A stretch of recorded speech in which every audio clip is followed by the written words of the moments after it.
By the end of this discourse, you will be reminded that trauma is a pathway to artful mastery.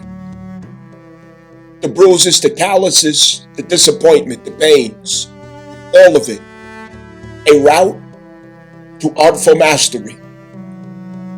I will explain in this discourse about artful mastery, and this has everything to do with Pisces, in which we know this is an expression of beauty, spiritual beauty. If beauty is what we are supposed to express, if we are supposed to be intuiting through the personal planets and the transits that are now initiating through Pisces, what does it really mean? Is there a broader perspective to have or take concerning intuition? Well, it's not intuition of the mind.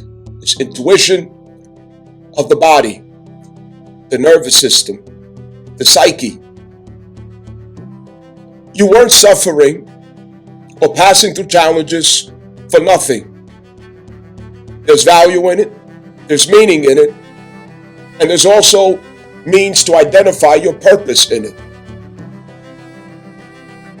I encourage you to get your personal notes. You want to get with me behind the scenes, to have your personal insights, inquiries, readings from a natal perspective of your chart, so that you do not miss any opportunities to align, remain aligned, and maintain your alignment. Those notes are essential. There's a lot that I could explain from here, but to have a personal opportunity to explain to you what it means to you specifically, there's a whole different story to that. So, let's walk through this and find out where we're at.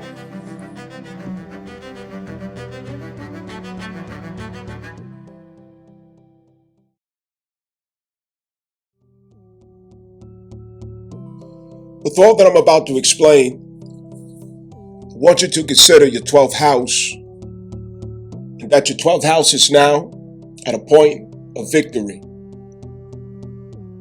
The 12th house is now at a point of victory. We're at the turning point where the personal planets are going to show us where I wasn't ignoring you. I wasn't punishing you.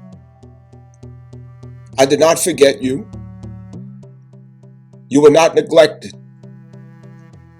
Your prayers, your requests, your intentions, your hopes, what you really longed for but suppressed it for whatever reasons and shadows, it was all heard, it was considered, and it was also honored. But you didn't understand the design, the means, the route to what you yourself requested for, but it was surely heard. In fact, it was understood what you really meant, although you couldn't articulate it, and that too was a mercy and considered on your behalf. Now, you're going to start to see that that's the case. Repetition, over and over, being pushed to the point of exhaustion, fatigue, psychological riddles, challenges that test the threshold of your psychological capacity, and all of this working together to bring out the master in you. Your nervous system has been pushed to the limits. And on that stability, Taurus, your new nervous system, Uranus, it rests in clarity in what it can do. Now, cultivation can begin in the new. Who are you about to become? The 12th house is who that person will deliver from. The undoing, the self-sacrifice, the self-infliction, all of the years of escaping, running away, finding ways to cope with what wasn't yet clear. The love that we felt we lacked. The covering that we felt we lacked. And the truth of ourselves that we shivered, we shook, we were terrified to admit that we really wanted to claim it.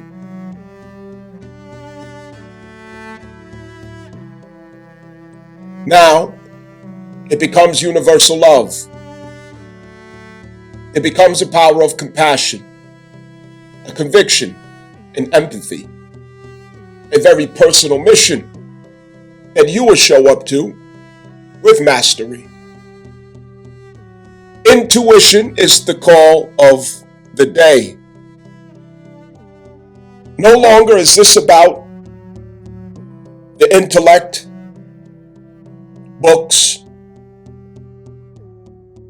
processes, linear works. From here is all about your intuitive knowing. What has your body done over and over and over again? What has your emotional body processed over and over again?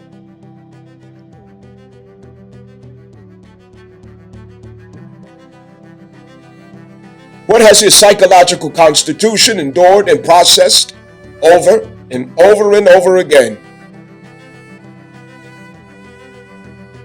To what seems like the point of futility.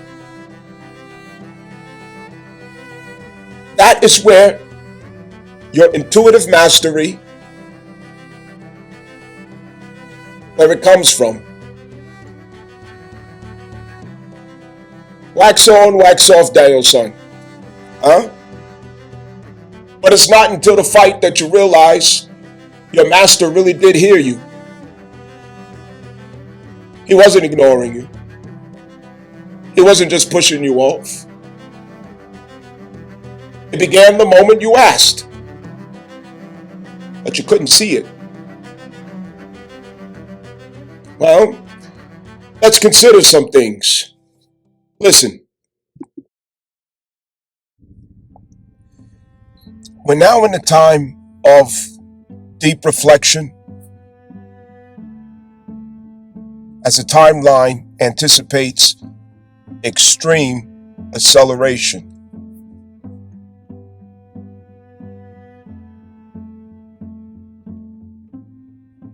This time period of reflection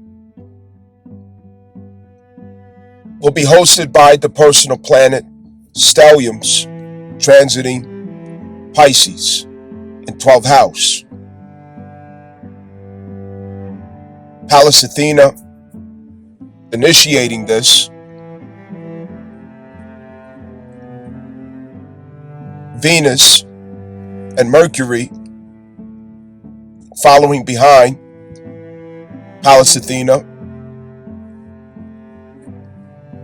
to give us a merciful approach to this deep reflection. Reflecting on what we want, what we prefer, instead of identifying with or attaching to what we didn't want or what we didn't prefer in hindsight. The North Node should be noticed.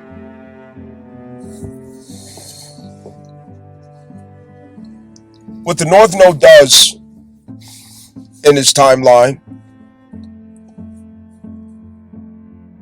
is it puts everything in perspective of where we are now, where we're going, What remains as relevant? What still holds meaning and value?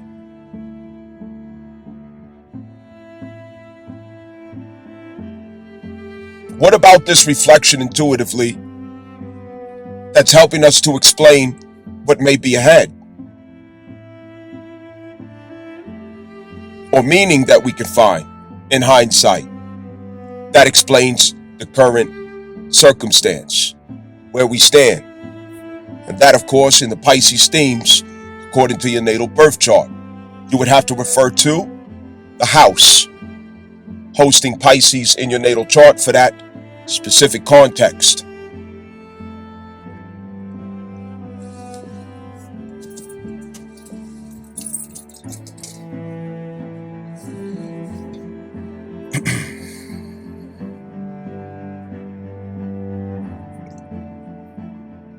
I'm going to take my time with this one. It's an intuitive matter. And it's not something to explain from the head. It's from the spirit. So follow me.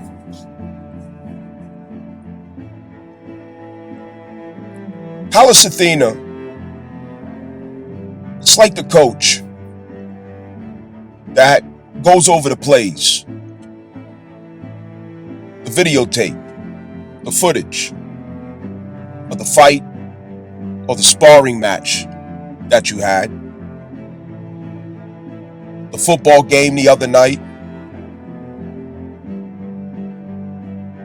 games where the team was victorious, games where we didn't do so well, games that give us insight into why we're doing the specific plays that we're doing now. Why am I teaching you good footwork? Why am I teaching you to keep your hands up, your guard up? Why am I showing you the importance of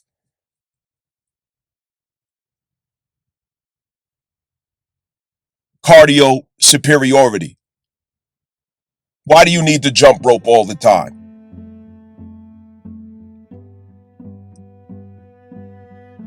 How come the plays are so specific? The training is so specific. The little nuances, drills, over and over again, repetitive. And when the coach goes over these plays, he gets to point out, well, let me say she, Pallas Athena, she gets to point out where this is going to take precedence in your art. Notice I said your art.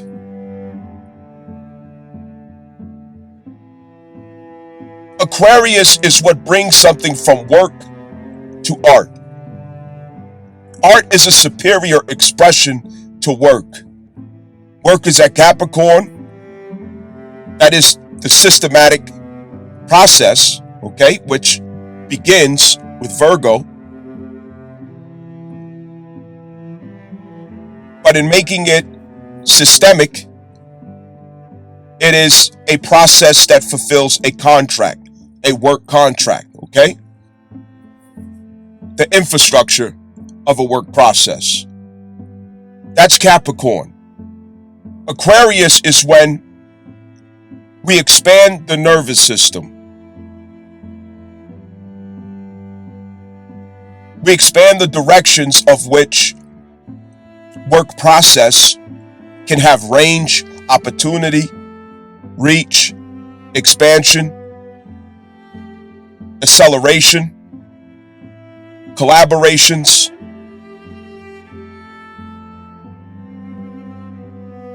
And when you incorporate the innovative Aquarius energies into a working system, it becomes art. It becomes artful how it is expressed. I'll give an example. Capricorn.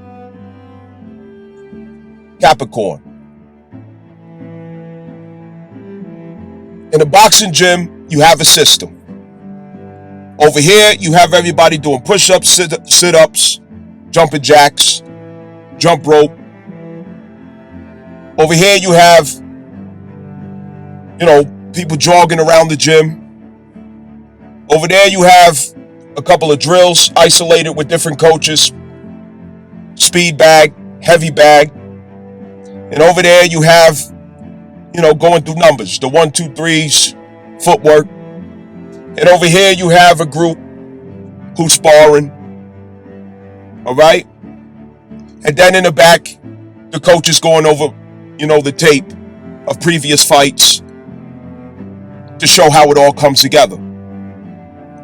That's a system. That's Capricorn. It's a system.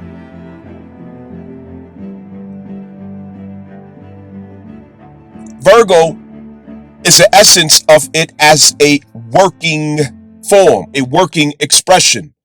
But it has to be systemic if it is going to be regulated. There has to be infrastructure. Okay? So the infrastructure are these different working processes, different expressions of Virgo, culminated in one. Okay? Capricorn. Follow me. Aquarius is to incorporate technology to that system. Technology to the body, technology to the emotion, technology to the biochemical stress that enters that bears on the body or the psyche.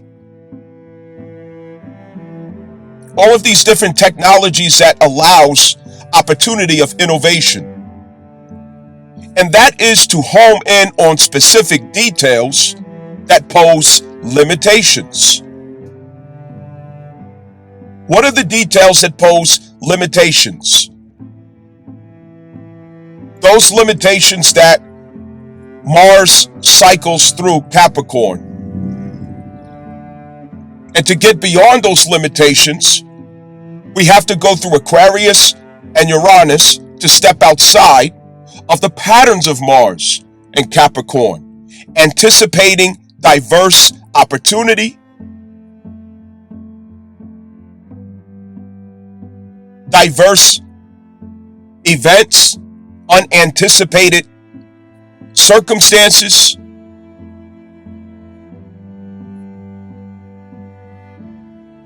So it requires a conditioning. You have to stress the nervous system. You have to push the nervous system beyond its natural functional systems of Capricorn and Mars. So this is where the isolated training comes in. You set up the cones, you go outside and you set up cones, and you run drills, you run plays. Isolated movements on particular body parts, muscle groups. You stress the mind, you stress the psyche so that there is tolerance, so that you don't break under pressure, so that you maintain control over your central nervous system when pressure is applied. To help you with your timing.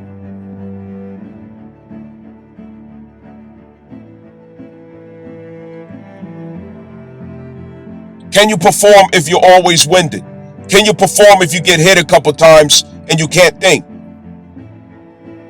Can you perform if you're thirsty, you're hungry, your body cannot take this level of stress? Your joints cannot take that level of stress. So I need you to consistently jump rope. It's the little details that innovates a systemic application upon the self. And once you embody diversity to the nervous system, expansion to the nervous system, applied pressure to the nervous system, you have innovated the self and how it can perform. You have applied emotional, psychological, biochemical, physiological, and anatomical diversity to the body. That is technology. And it becomes artful how you move when you're in the ring. It becomes artful how you perform on the field. It becomes artful how you counter a punch or block. It becomes artful how you play offense or defense. It becomes artful how you run a play. It becomes artful. It's something beautiful to witness. It's something beautiful to see. It's something to admire. It's something that people will pay high dollars to crack a beer open and watch. Pro athletes of all kinds manifest this process of ascending from Capricorn when they were just in the gym under the coach in their early years, their elementary years. And then through Aquarius, they become professionals that test the limitations of human design and psyche. And this ends at Pisces, where it is a beautiful thing to witness. It is beauty. It becomes beautiful art. It becomes an artful witnessing. This is what has been happening to you and me.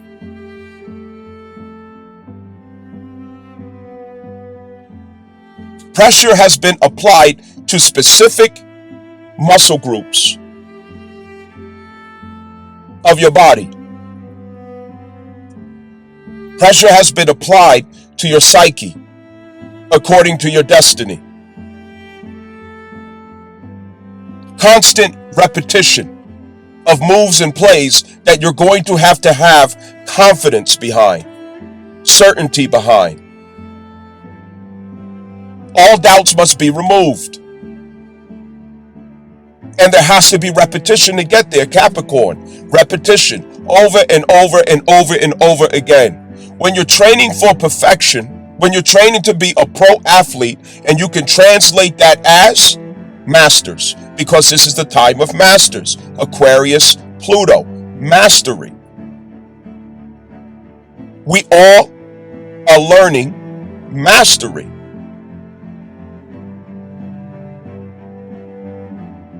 So likewise, the pro athlete.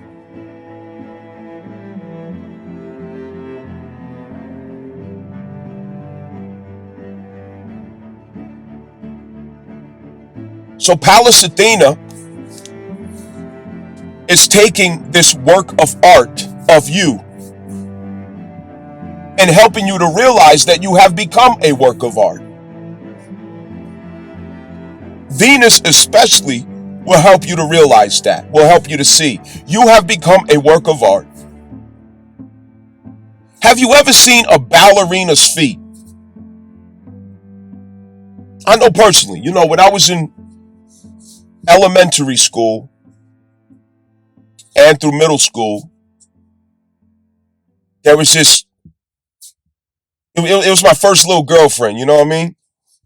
Her name was Nina. I'll never forget, you know what I mean? Her name was Nina. And she went to the ballet school in the route on the way home. We will walk past the ballerina school, you know what I'm saying? And with me having, some activities after school, different things like that, it's like, I will walk past just in time to be able to see her in her, the tutu and all that other stuff, and they in there doing all the ballerina shit, you know what I'm saying? And what I noticed as we grew a little older, even in middle school, her feet were horrendous. You know what I mean? Her feet looked rough. They were hardened. They were callous. But if you watch her dance, it's a work of art. It is something amazing. What a ballerina has to go through to perform in such a beautiful, artful, eloquent sense, there has to be the strength, the discipline, the constant repetition of movements, exercise, systemic process over and over again, stressing the body, strengthening the body, and that is Capricorn. And there has to be specific, concentrated focus on particular movements that harmonizes strength and the nervous system and the psyche. Okay? The psyche, the nervous system, the emotions, and the integrity of the body, it all has to work together. If one of them are off, you will see it when they perform. It all has to work together. So all of them have to be stressed simultaneously. All of them have to be overwhelmed and pushed beyond its limitations of sensitivity in order to access control over all of these faculties. You cannot have control over those faculties unless and until they are pushed beyond the max. And so when you see a ballerina dancing so beautiful and eloquent, you have, I'm not saying you specifically, but I have that insight of knowing that they put their body through hell. They put their psyche through hell. I will walk past this sometimes, and all the girls in there, they was crying, snotting at the nose, stressed out, face beat red. These ballerinas was in there crying and snotting. I mean, going through hell and pain. Exercises that, I was a football player. And I thought, the hard work that we was doing on a football field was something. But yeah, try to be a ballerina. A fucking ballerina? Nigga, that shit will fold your ass. It ain't no joke. And so, the psyche has to keep up with the body has to keep up with the psyche, the nervous system has to support all of it. And that is Aquarius. To bridge together all of these different aspects of the self, and that's why the relationship between Capricorn, Aquarius, and Pisces, this is to produce a master. That's the production of a master. Those are the energies that forms the master, because they all work in unison. But they have to be stressed, pressed to its limits.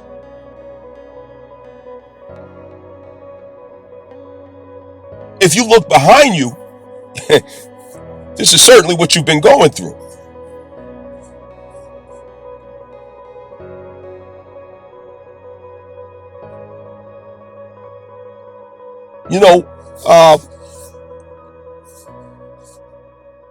When I was younger, I think I told this story before.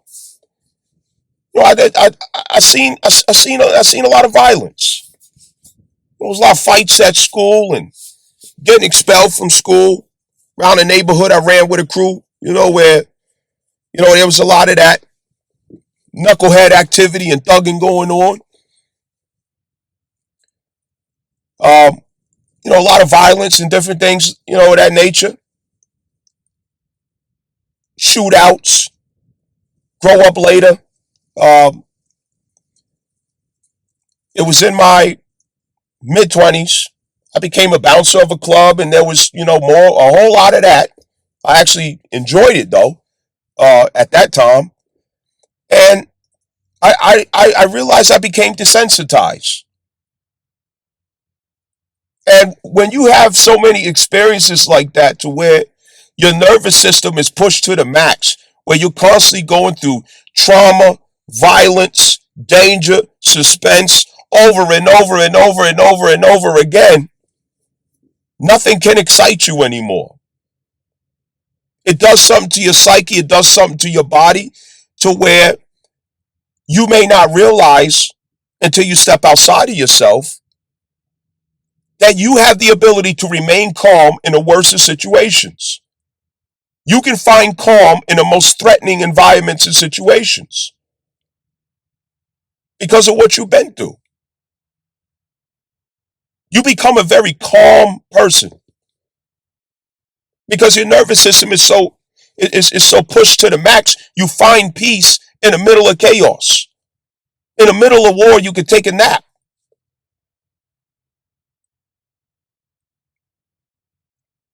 I'm sure you have some, experiences where you could probably say the same. And it's good to reflect on that. So, Pisces is where we have reached the artful expression of the self, which is superior to the advanced training, the advanced expression of the self, Aquarius. And Aquarius is superior to the systemic expression of the self. And Sagittarius is where it begins. The raw, untamed, immature, uncivilized nature of the self. So, Sagittarius energy, Black Moon Lilith,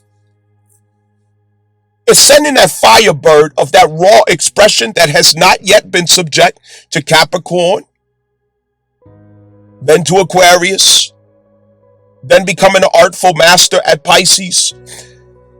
It hasn't reached those levels yet. There's something in you that has not been through those processes yet, but it's going to have to be. And you're going to have to become aware of exactly what that is. That's the part of you that just walk right out the woods, dragging your knuckles on the ground. But you can't deny that part of you because it's still you. What you gonna do? Turn your back and say, oh, that ain't me. Yeah, it is you. And it's something you want to say, it's something you want to do, it's something you want to be.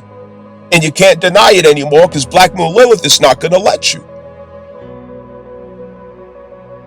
She's your big mouth sister that's telling you, if you don't come get this nigga and stop acting like you don't know him, that's Black Moon Lilith. You better come get this nigga. He's yours. She's yours. And you're not going to deny him or her. And you're looking at this ball of energy and you're saying to yourself, how am I going to justify this? How am I going to explain this? People are going to talk about me. They're going to cut me off. They're going to be ashamed of me. I'm going to get rejected. How am I going to do this one? It's like being in love with a very person that your family or your community said you must never never be with. You fell in love with a forbidden person. And that is what's going on inside of you. There's something inside of you that's the forbidden person that your family, the familiar people around you, community, work environment, or whatever else, they have always been telling you, whatever you do, you must never marry this person. You must never be with this kind of person. And that's the very person who has your heart. Now, ain't that something? How will you justify it? How will you explain it? It's the Dirty Dancing video. Come on. It's the Dirty Dancing movie, nigga. Y'all seen that shit? Dirty Dancing was one of the best movies ever. And it exposed in a very, very, very beautiful and in an artful way what's true about every one of us.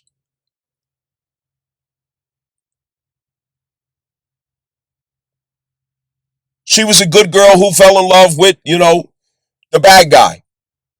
The guy who the family was too pristine, too proper, too perfect to accept. And it was deep in her heart, suppressed, that she really wanted to be a dancer. She wanted a way to express herself that made her feel free, that made her feel beautiful, that made her feel rebellious. And she found it in him, the very person who they forbade her to be with. And this is Sagittarius Black Moon Lilith. What is it in your life? What is it about you that you know you are in love with?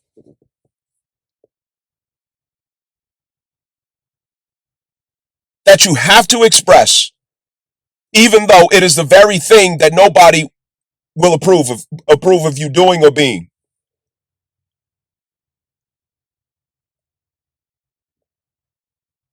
Call that to mind.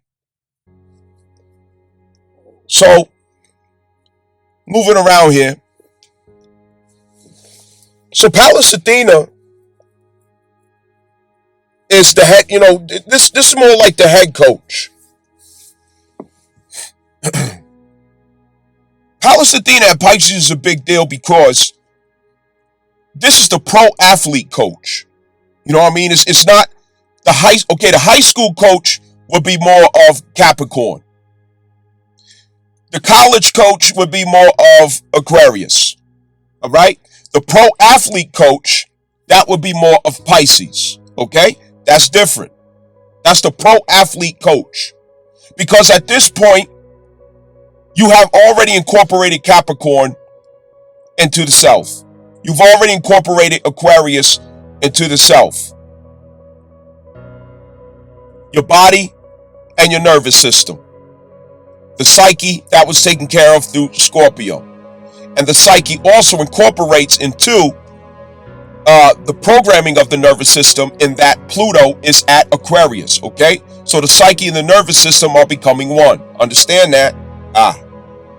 So, with the coach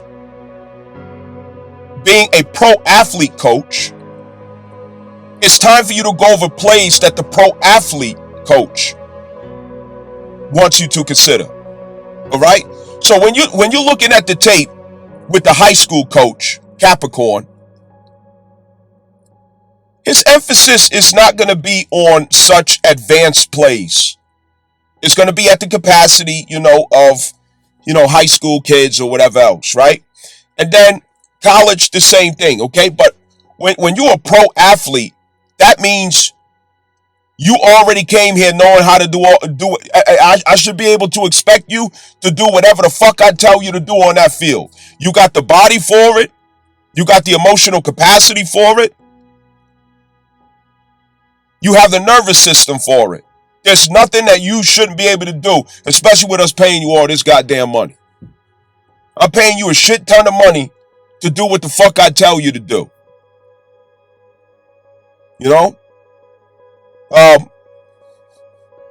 Same as boxing. You reach a certain level, like you on Tyson's level when he was in his prime, Muhammad Ali in his prime.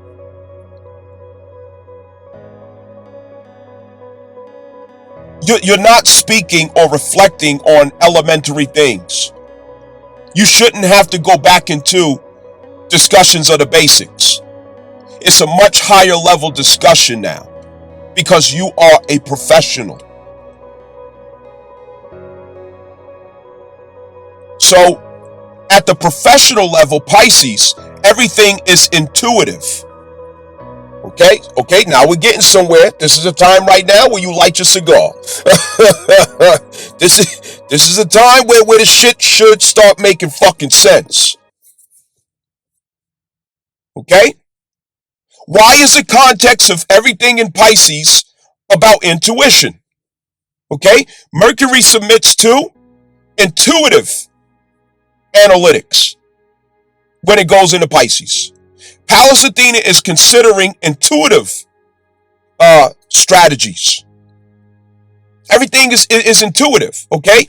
You can't get to the artful expression of the self if you don't have a background that informs your intuition, okay? What do we mean by intuitive? Intuitive, we automatically understand this to be lunar. Okay? It's the moon. The moon collects and culminates intuitive memory. The memory of where the sun has been or where you have been in life. Memory of what you have processed, what you have experienced, what you have, or all of these different things. So it's intuitive when the boxing coach, he has the pads and he puts up the pads and the boxer just hits it 1, 2, 3 and it's just, it's a beautiful sound. He just pop, pop, pop, pop, pop, pop, pop, pop, pop, pop, pop, pop, pop, pop. He just hitting the bag and you hear that beautiful sound. It's beauty. It's so perfected, there's no other word to use except beautiful. Okay? Beauty is a big word. When you see the footwork of a professional boxer, it's beautiful because it's intuitive.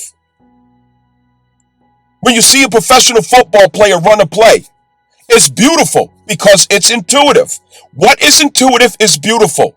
The moon is beautiful.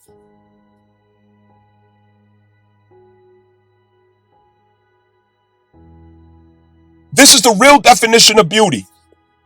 This is what beauty really means. It's about intuitive expression. Intuitive expression, it shows and proves that you've been here over and over again. You don't have to think.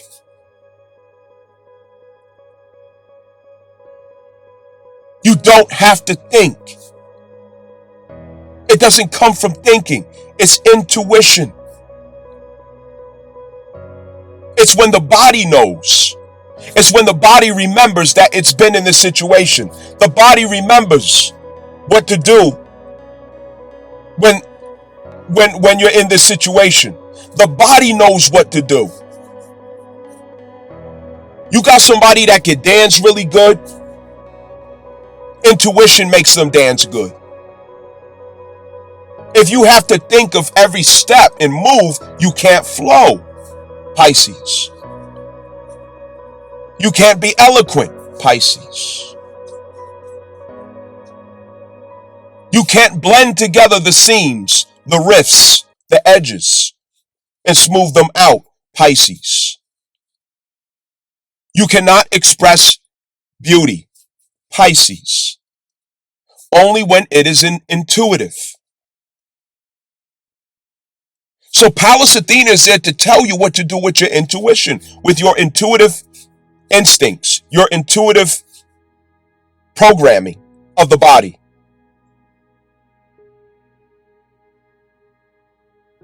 This is where the beauty comes in.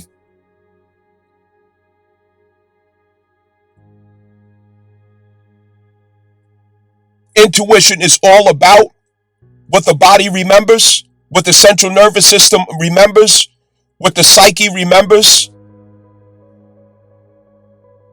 and the way that it's able to harmonize and command heart and head, body and psyche through the nervous system. Eloquently, poetically, smoothly, naturally, authentically. See, many underestimate Pisces. Pisces is nothing small. Because when you reach levels where everything is intuitive for you, you are a master. That's what it means to be a master. It means that what you are here to do, it is intuitive. You don't have to think. It's as natural as chewing gum. It's as natural as walking. I could do this with my eyes closed. And it doesn't require an overwhelm of the previous energies. It requires what is sufficient. Let me give an example. You got Mike Tyson right now, okay? He's an elder at this point. You take any young motherfucker and put him in front of Tyson. And because Mike Tyson has superior intuitive embodiment, intuitive insight, intuitive wisdom, intuitive knowing of the body, anything The young, strong, athletic, rich, vital blood, eternal energy, boxer does, Tyson is ready for that shit. And Tyson's going to use less energy, less emotion, less exertion. Why? Because he's intuitively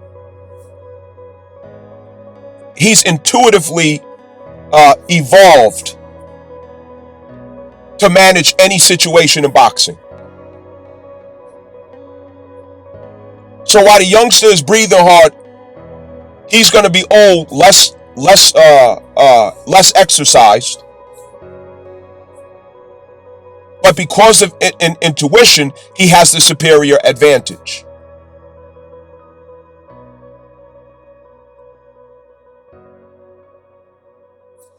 When I was trying to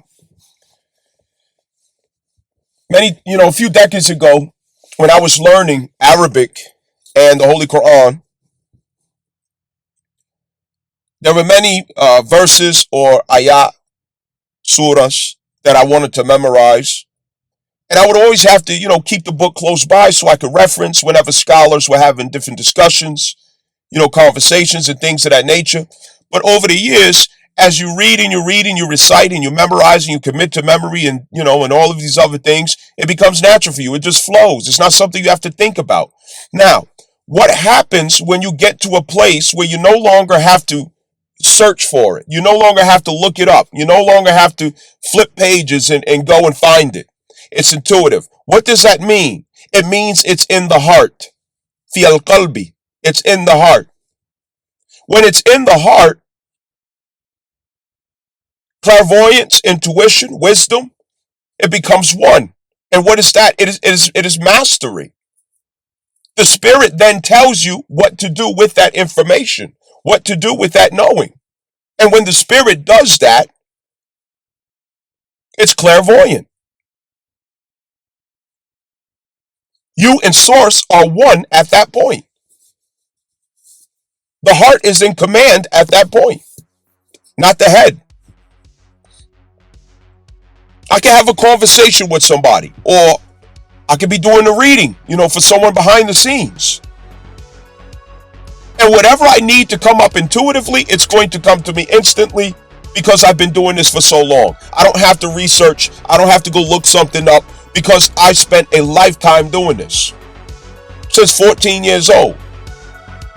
It's all intuitive. So I'm able to come straight from the heart. I don't have to prepare anything. I don't have to write down notes. I don't have to have a book in front of me. I don't have to be reading the script. I just get on here, I hit the record button, and I go. I come straight from the heart. Why? It's intuitive for me to do it. When we're intuitive, we can come straight from the heart. The moon and the sun work in unison. They're witnesses of each other. They reflect a unified expression of incorporation and balance. Understand that. The moon reflects the sun. Your intuition will reflect the conviction of the heart, and it will give you access to previous knowings to use in the current opportunity or moment or function. This is when it becomes beautiful what we do, beautiful what we say, beautiful how we do things. A car mechanic, I'm a car mechanic myself. When it becomes intuitive, you don't have to look shit up. Somebody pulls up next to you, you hear a certain sound in the car. You're driving in a vehicle, you hear a certain sound, or you feel something, or you smell something. You know what's wrong. You don't have to look it up because you've done this over and over and over and over and over again. And you've done it in stressful situations. You've done it in the most inconvenient times over and over again. You got to change a starter out in the worst time. You just put on a brand new outfit. You got to take your kid to some event, and you got to change the starter out right then and there. Goddamn, that's not convenient. You know, it's inconvenience that has to stress your nervous system, your psyche, so that you reach mastery in all of these energies of yourself and the functions that you are meant to master. So you have to go through hell with what you master. And it becomes intuitive. How do you know what tools you're going to need to fix that part? How do you know, where you should pull the car up or what you need to do? Little details. You know what I mean? Somebody who doesn't fix brakes, they'll forget to get the grease, for the back of the brake pad and for the caliper pins. They won't know what size socket to use. They won't know, that you're going to need a C-clamp or a big, flathead screwdriver. Intuition, you already know. You know all of this. You do it with your eyes closed. You could do it in your sleep. So, like Sugar Free, one of my favorite rappers, right? Sugar Free said, I just do it like I'm used to it. You know what I'm saying? You got to do it like you're used to it. When you're no longer emotionally excited in what you do, you're no longer triggered or you're not attached to the process. You're showing up to do work. You're at mastery. You are at mastery. And that's when it becomes beautiful what you do. People stand in awe of what it is that you're doing. So I think I emphasized that enough. I really marinated that. Palace Athena is the coach that's going over the plays in your life, showing you that this is the case. Wax on, wax off Daniel-san. So it's like the Mr. Miyagi, after, Daniel-san, y'all remember the Karate Kid, where Mr. Miyagi told him, wax on, wax off Daniel-san, and he don't know why he's doing that. And then here comes these knucklehead punks around the corner who comes to jump him, and he whoops their ass. And, Mr. Miyagi, wax on, wax off Daniel-san, wax on, wax off. Oh, that's why you was telling me to do that. The constant repetition, Capricorn, Aquarius, expansion of the nervous system because you're confused, you're stressed out, you're emotional. You don't know why this man won't teach you karate. You ask Mr. Miyagi to teach you karate, and you're stressed out at what you're seeing. You're stressed out at what you're not seeing. You're stressed out because you think that he didn't hear you. You think that he's not listening. You think that he ignored you and he asked you to wash his car instead of teaching you karate. But he instantaneously, the moment you said, teach me karate, he started teaching you karate. But he didn't teach you the way that you expected him to teach. He didn't teach you in the form or manner that you were anticipating. And you got to ask yourself the question, who's the master? You, Daniel-san, or Mr. Miyagi? Mr. Miyagi's a master. Why don't you trust him? You see, so it takes those situations for you to realize that you're supposed to trust the master. Mr. Miyagi heard what you said. He understand what you said. And he immediately responded, and he blessed you with what you requested of him. He started teaching you. And the first lesson he taught you was wax on, wax off Daniel-san. And then the moment somebody came to get in your ass, that wax on, wax off saved your ass. But you didn't understand that. You didn't understand that. And it's the same thing with Pisces Saturn transit. That Pisces Saturn transit was you wax on, wax off, wax on, wax off. But you sitting there snotting and crying. Yeah, well, I'm going through this. This ain't even what I asked for. I'm getting something totally different than what man, shoot, man. This shit going backwards, though. Man, this for the bottom. You sitting there crying.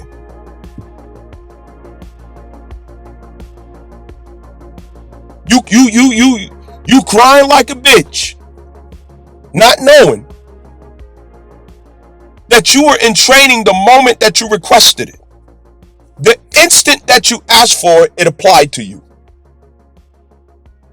But you just didn't understand it.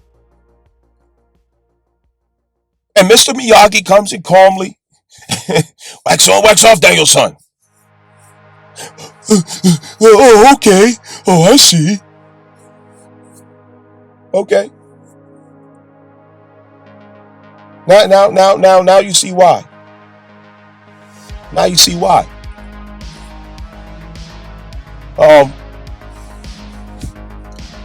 So Pallas Athena works off of hindsight. Hindsight is how we relate to intuitive value.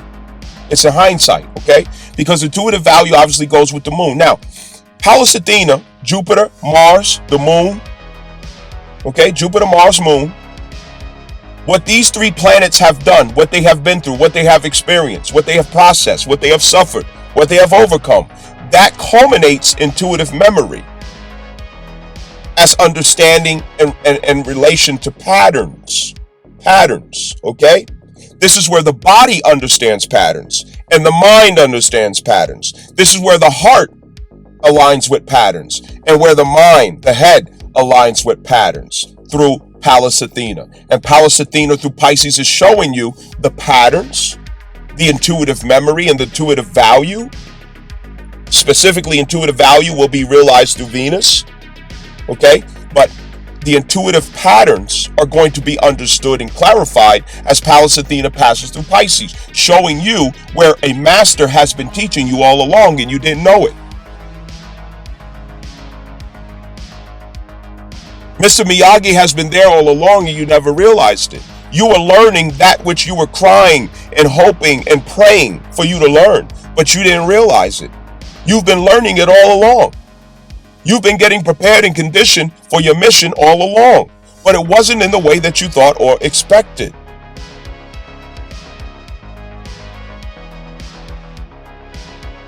You know, before Alhaj Malik Shabazz, also known as Malcolm X, before he became who he was,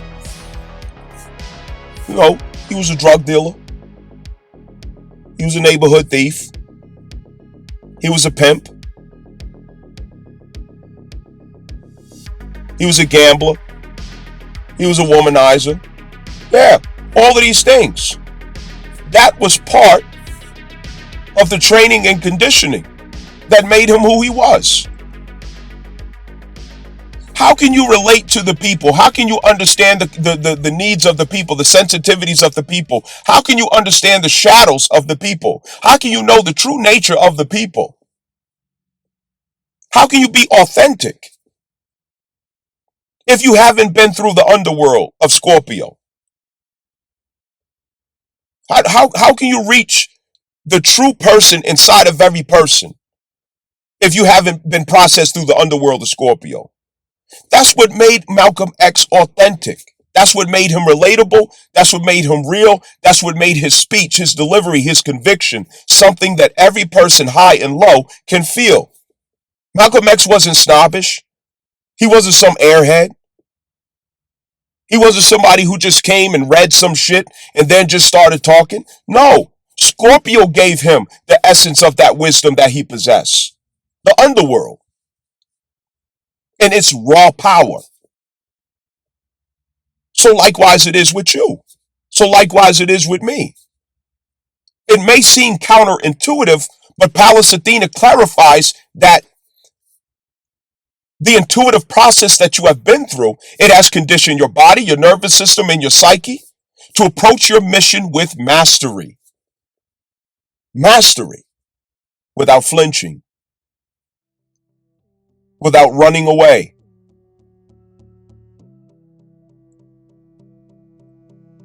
When you realize what you are really here to do, you are going to be so thankful for everything that you suffered. You will never regret it. Every bit of pain, misery, suffering, disappointment that you have been through, you are going to realize it was essential training and conditioning that rose you to mastery. Believe me.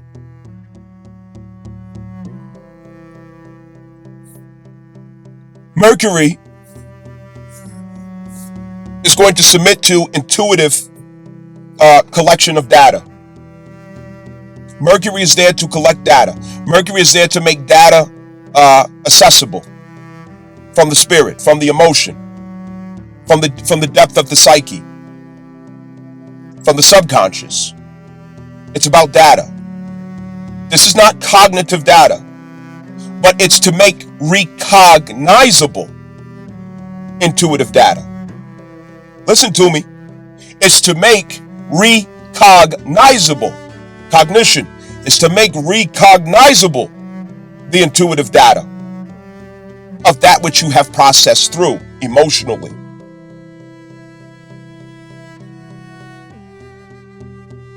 You will recognize it as symbols, patterns.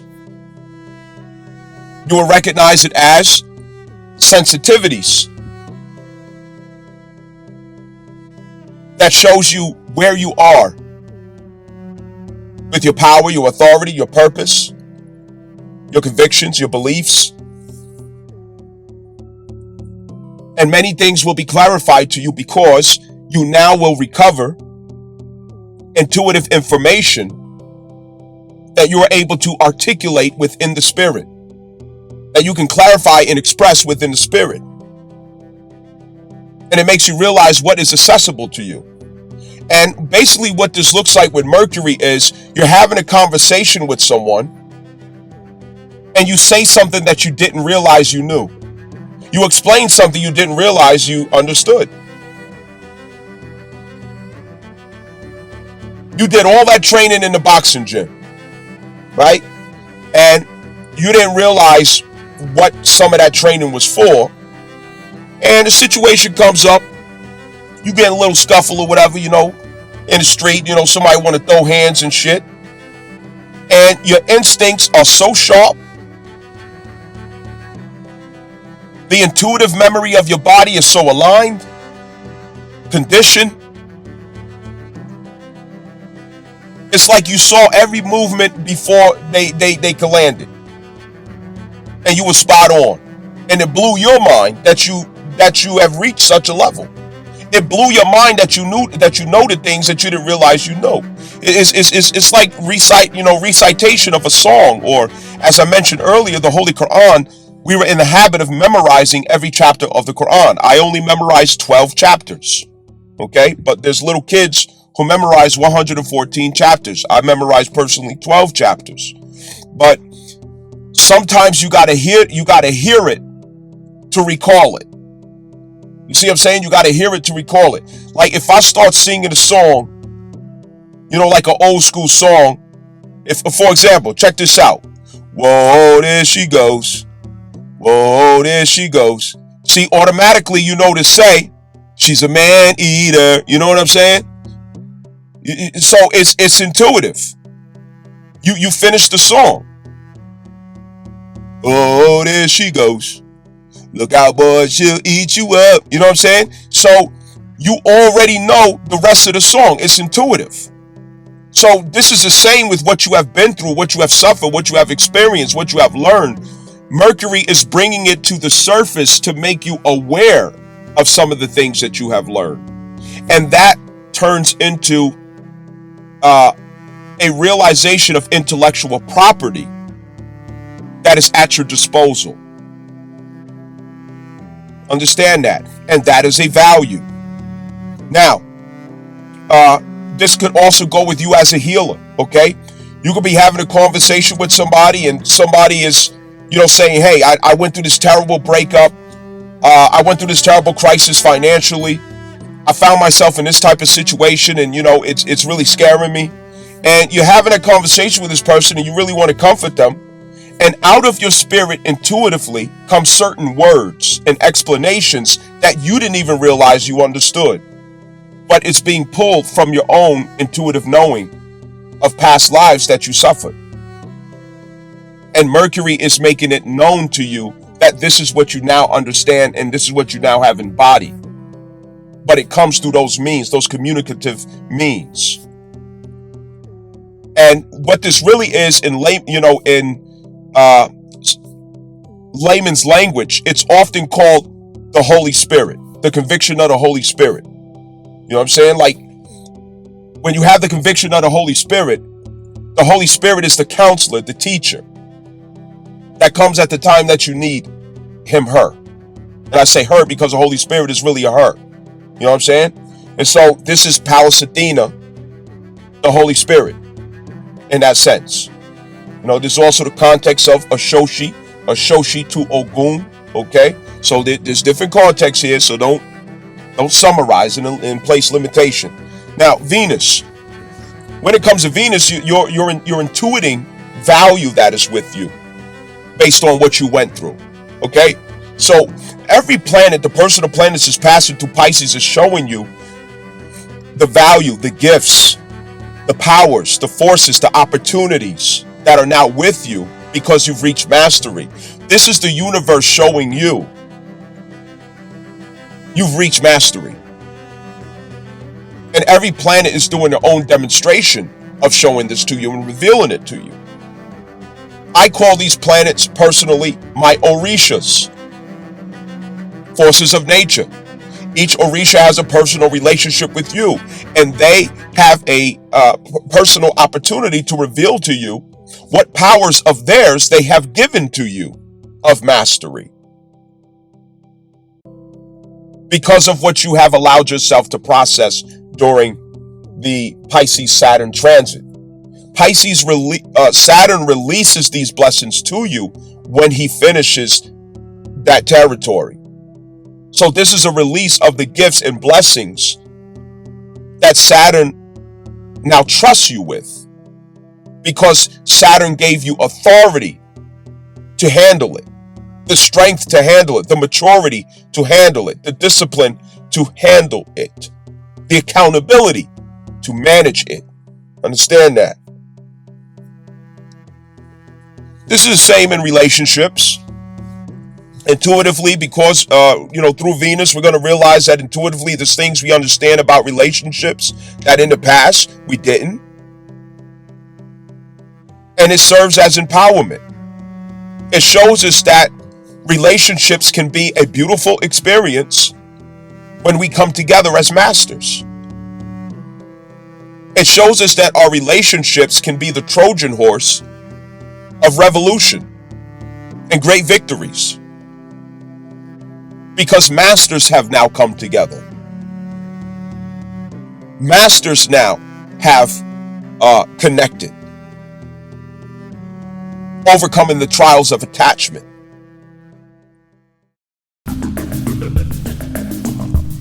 Our feet are probably the hardest working part of us as a dancer.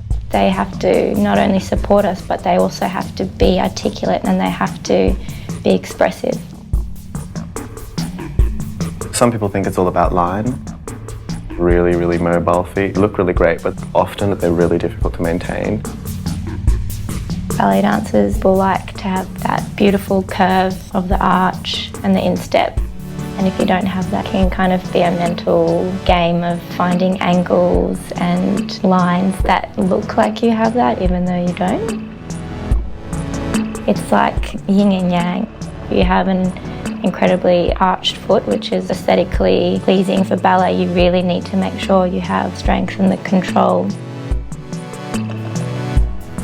Jumping, for me, is the most taxing, that constant loading through the foot.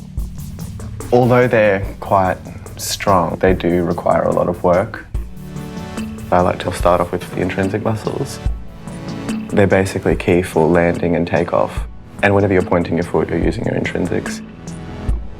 If you haven't identified the key weaknesses throughout your foot, it's quite detrimental to the whole body, really.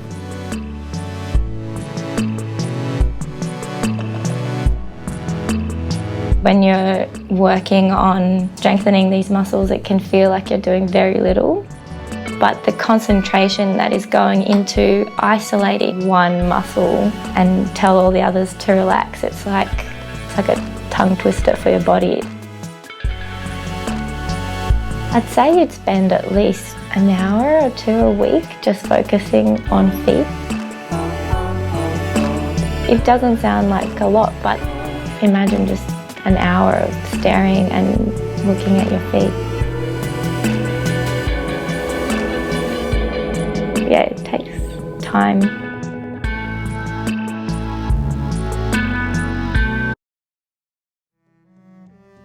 overcoming the trials of codependencies, overcoming the trials of these self-undoings in relationships, toxicity in relationships. Intuitively, we're going to realize that we have overcome those things, and relationships become something of a greater enthusiasm that we look at, something that we're more willing to participate in. Love becomes richer. The connection becomes deeper.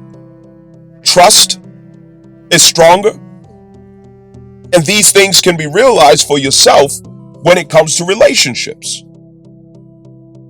And you realize all possibilities are before you, because not only do you have mastery, but all of us, if we select it to learn and accept the lessons at hand, are at mastery. And this is a beautiful opportunity. What now must we create, innovate? Where is the revolution for us? What are we bringing in? What are we serving? Anything is possible. What can we do together?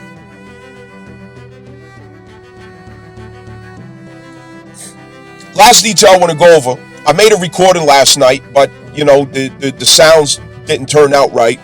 So I tried a second time, still didn't turn out right. But anyway, I'll summarize. What's being shown to us in all of these things, every person or planet that comes through here, is also a review. It's a review to give you a final exam, a quiz or exercise, okay? And your awareness of consent, the power of consent, your understanding of contracts, and whether or not you know now what a contract looks like. This is not contract on paperwork. This is contract in spirit. Do you know what a contract in spirit looks like? Okay? It looks like the same person that's suggesting to you a contradiction or a disagreement or denial of what you are confirming for yourself as your status or identity or claim. And people do this through laughter, smirks, jokes, little slick comments, where they will deny you who you say you are, where they will deny you what you say you will do.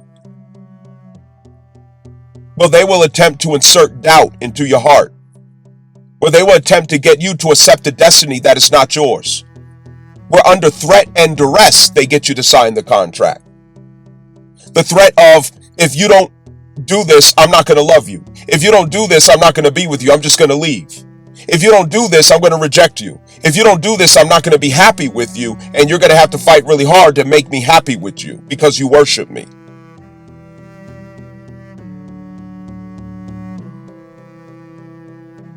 Some of us are going to have to realize that we're that person too. Some of you are that person where you take your love, you take somebody else's love, admiration of you, and weaponize it. They want to be truthful.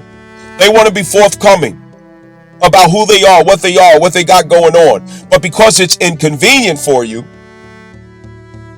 because you prefer their destiny to be something different, you prefer their identity to be something different, under threat and duress, you entertain them, which is coercion. Coercion. It's where we have subjected ourselves to coercive terms and agreements. It's where we have signed inappropriate terms and contracts. A contract is not valid if it is signed under stress and duress. If it is signed under threat and duress. You're going to leave me loveless? You're going to reject me? You're not going to be happy with me? You're going to talk bad about me? You're going to shame me and insult me? You're going to give me a different kind of treatment, the cold shoulder? Ко мне! Ко мне! Ко мне! Ко мне! Каждый раз до руки. Стоп! Не 8 раз, а каждый раз. 8 раз там, потом внизу. Или отдыхай. Что, меня боятся? Я зверь, что ли? Вот, а если бояться, то это очень плохо. Я не знаю, это виднее со стороны. Я не чувствую. Я не могу тоже себя все время подавить и думать, боится она меня или не боится. Мне все равно, боится она меня или не боится, честно говоря. Меня абсолютно это не волнует. Я даже об этом не думаю. Если боится, пусть привыкнет. А если так боишься, не привыкает, ну что ж, очень жаль. Но если я же не просто, понимаете, вошла в классы, я же с ней работаю. Здесь, стопы. Два. Посмотрите внимательно на Таню. Если она улыбается, все в порядке. You're going to humiliate me? If I don't change my identity to what you prefer it to be? If I don't align my destiny with what is convenient for you? Have we learned these things of what a contract looks like? And it's the little things because it's always suggestive in spirit. It's not forced in spirit. It's always suggestive.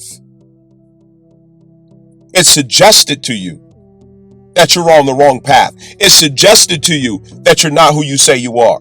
It's suggested to you that you're not able to do what you say you're going to do. It's suggested to you that what your dream is not for you and you can't obtain it. It's suggested to you that you don't have what it takes. It's suggested to you that you're a bad person or evil person because you choose to live a certain way. It's suggested to you that you don't deserve love or you don't deserve acceptance because you chose to be this person. It's suggested to you. But it's up to you to accept it or not, to agree, to consent to that. And once you do, it applies. Until you rescind it. Until you rescind it. You do have the power and authority to rescind contracts. Understand that. Now, this brings me to an important detail. First of all, Black Moon Lilith will be having us to. Black Moon Lilith is the urge behind or the motivation behind the contracts that we ourselves are seeking out. The agreements that we ourselves are seeking out on our own terms, for our own needs and for our own destiny and identity, okay? And for 9 months, we're going to learn how to advocate for ourselves in doing so. The Cancer Mars retrograde helped us to align with our inner child so that we could establish self-love as the basis of our conviction, self-acceptance, internal peace, loyalty to the self. So we had to do a lot of healing with the inner child to get there. The shadow work, of course, with Scorpio is what led to recovery of the truthful convictions of the self in Sagittarius. That is the intuition of the body from past lives. Okay, from past lives. It's the intuition of the body from our life experiences in and of itself, ninth house. Based on those life experiences, based on past lives, what truth do we embody in the self? And that truth in the body and the self, it must be expressed, because when it is expressed, it becomes love. Okay? Understand that. When it is nurtured and accepted, when you find a way to nurture and accept it, it becomes love. When others nurture and accept it, they are expressing love to you. Okay? And we could do so likewise, love others by accepting their Sagittarius flame of truth that wishes to expand. Understand that. So, okay, one other detail.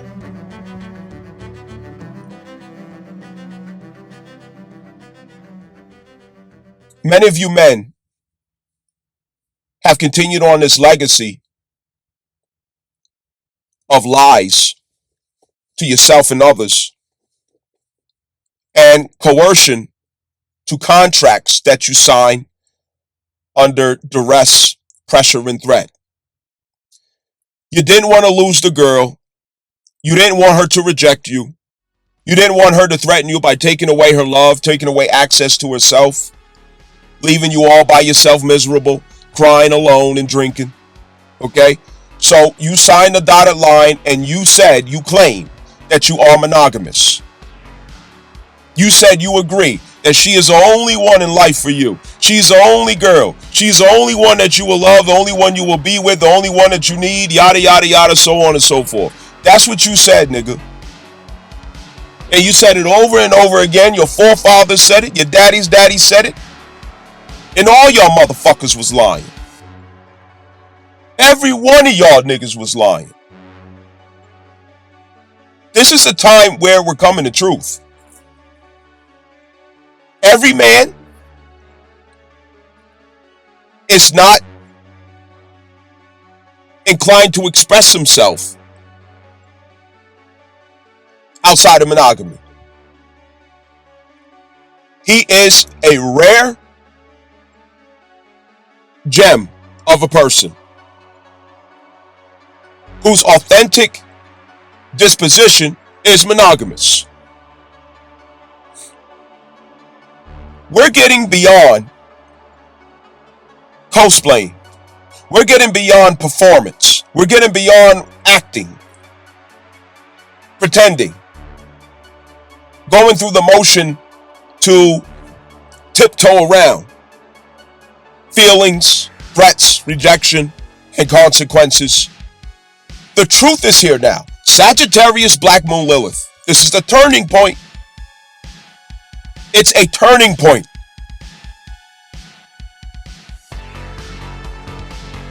You're not going to win by lying.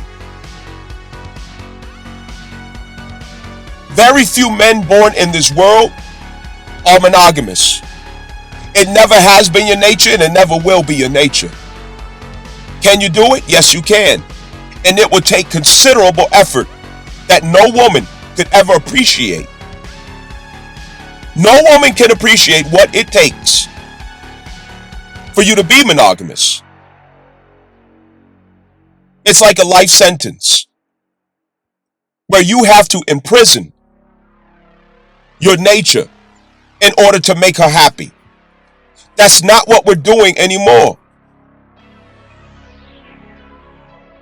Or let me say, that's not what y'all doing anymore. Because I've been set myself free. That's y'all niggas out here lying. Lying and pretending.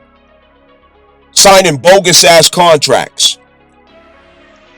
And all that ends up happening, you get down the road, you get exposed because your nature prevails. You can't suppress it anymore. Sagittarius, Black Moon, Lilith, something's being suppressed. You can't sign under coercion a monogamous contract because the female that you want to be with or that you prefer, she's going to threaten you. She's going to embarrass you. She's going to shame you. She's going to call you names. She's going to tell you that you're stupid. She's going to tell you that what you're doing is evil. She's going to tell you that something's wrong with you. You're dysfunctional. You got mama issues. You're greedy. You're lustful. You can't control your desires. She's going to have everything to say about it. Except for the one thing is that it is your fucking nature. It is your nature to be polygynous. It is your nature that no matter who you love as a man, you still desire another woman. No matter who you're with, she is not the only one that you desire. And I'm saying this because you're not giving her a chance. You're not giving the sisterhood a chance. You're not giving women of this generation a chance to evolve themselves to accept the truth. Because there's too many motherfuckers that's willing to lie, to co-sign and enable her delusions, assumptions, and entitlements. You're playing the role and you're taking away her opportunity to make the adjustments as she so wills. It's her job to figure out what to do about the reality. That man is not as she assumed. That man is not as she expected. And man is not as she was miseducated to assume and think about his nature.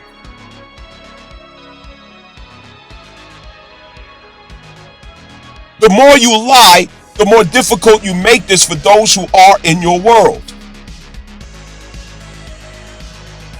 This is not about forcing anybody to do anything.